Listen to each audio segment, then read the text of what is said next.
என்ன பண்ணிட்டு இருக்க? இங்க வாங்க டாடி, கொஞ்சம் என்ன தூக்கி விடுங்க. தூக்கி விடணுமா? அங்க பாருங்க, மாட்டுக்குட்டி. மாட்டுக்குட்டியா? ஆமா, மாடோட குட்டி பேர் மாட்டுக்குட்டி தானே.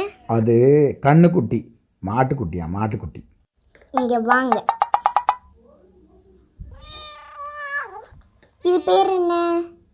பூனை. இதோட குட்டி பேர் என்ன? பூனைக்குட்டி. இங்க வாங்க.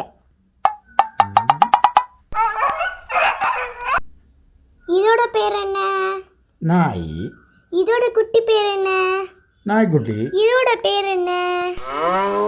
அது மாடு. அப்போ மாடோட குட்டி பேர் மாட்டுக்குட்டி தானே. அப்போ ஏன் கண்ணுக்குட்டின்னு சொன்னீங்க?